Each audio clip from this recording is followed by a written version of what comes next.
नमस्कार. आपण पाहतात थेट वार्ता. मी आहे राजेंद्र झेंडे. मित्रांनो, आज भारत जगातील मोठ्या अर्थव्यवस्थांमध्ये गणला जातो. जीडीपी वाढतो आहे.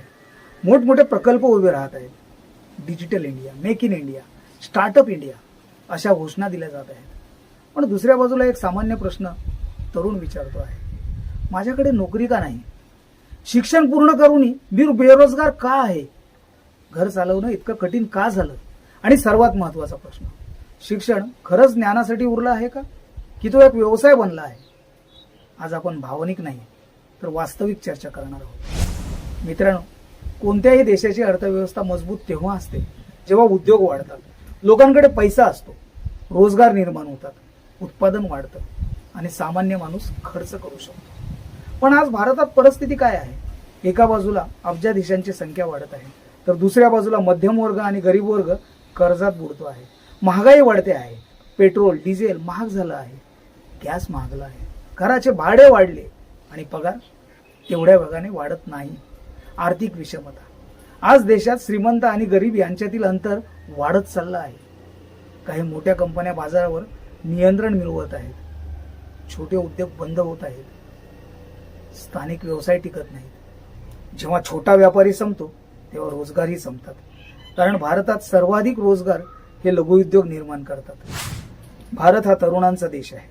पण सर्वात मोठं संकट कोणतं असेल तर ते म्हणजे बेरोजगारी.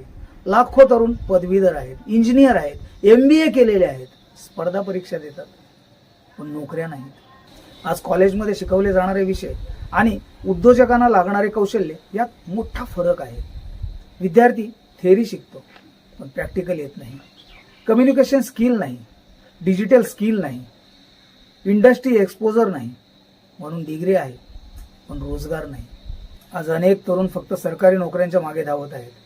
कारण नोकरी सुरक्षित वाटते, सामाजिक प्रतिष्ठा मिळते, पगार आणि सुविधा स्थिर असतात. पण प्रश्न असा आहे, देशातील सर्व तरुणांना सरकारी नोकरी मिळू शकते का? नाही मिळू शकत. म्हणून खासगी क्षेत्र मजबूत होणं आवश्यक आहे. ग्रामीण भागात उद्योग नाहीत. शेतीवर अवलंबून लोकसंख्या खूप मोठी आहे. जर गावोगावी food processing, textiles, small manufacturing, IT hubs, tourism industries उभ्या राहिल्या तर लाखो रोजगार निर्माण होऊ शकतात. पूर्वी शिक्षण म्हणजे समाज परिवर्तनाचं साधन मानलं जायचं. आज अनेक ठिकाणी शिक्षण म्हणजे इन्व्हेस्टमेंट आणि प्रॉफिट बनलं आहे. एका सामान्य कुटुंबाला शाळेची fee, college fee, coaching classes, hostel, books हे सर्व परवडणं कठीण झालं आहे. पालक कर्ज घेत आहेत फक्त मुलांच्या शिक्षणासाठी. Coaching culture. आज शिक्षणापेक्षा कोचिंग इंडस्ट्री मोठी झाली आहे. JEE, नीट, MPSC, UPSC प्रत्येक परीक्षेसाठी लाखो रुपयांचे क्लासेस. मग गरीब विद्यार्थ्यांनी काय करायचं? आजची शिक्षण व्यवस्था शिक्षणाशी समान संधी देते आहे की आर्थिक विषमता वाढवत आहे? आज कंपन्या डिग्रीपेक्षा स्किल शोधत आहेत. जर विद्यार्थ्याला computer skill, AI knowledge, communication, technical training असेल तर रोजगाराच्या संधी वाढतात.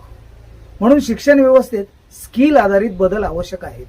सरकारने छोटे उद्योग सुरू करणाऱ्यांना कमी व्याजाचं कर्ज, टॅक्स सवलती, ट्रेनिंग, मार्केट सपोर्ट दिला पाहिजे. शाळेपासून स्किल डेव्हलपमेंट सुरू झालं पाहिजे. विद्यार्थ्यांना coding, AI, robotic, business skills, financial literacy शिकवलं पाहिजे. जर गावात रोजगार मिळाला तर शहरांवरचा ताण कमी होईल. त्यासाठी गावोगावी उद्योग, इंटरनेट आणि डिजिटल सुविधा वाढल्या पाहिजेत. जेव्हा भ्रष्टाचार वाढतो तेव्हा विकासाचा पैसा जनतेपर्यंत पोहोचत नाही. म्हणून पारदर्शक व्यवस्था आवश्यक आहे.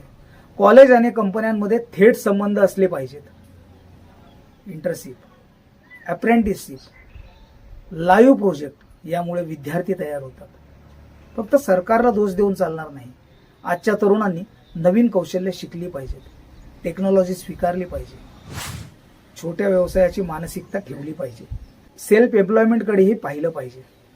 आज YouTube, digital marketing, freelancing, AI tools, online business यामध्ये मोठ्या संधी आहेत. देश फक्त भाषणाने बदलत नाही. देश बदलतो जेव्हा शिक्षण समान होतं, जेव्हा तरुणांना रोजगार मिळतो, जेव्हा शेतकरी मजबूत होतो, जेव्हा उद्योग वाढतात आणि जेव्हा सामान्य माणसाच्या घरात आर्थिक स्थिरता येते. भारताकडे क्षमता खूप मोठी आहे, पण त्या क्षमतेला योग्य दिशा देणं आवश्यक आहे. तुम्हाला काय वाटतं? शिक्षणाचा धंदा झाला आहे का? तरुण बेरोजगार का आहेत? देशाची अर्थव्यवस्था सुधारण्यासाठी सर्वात मोठा उपाय कोणता?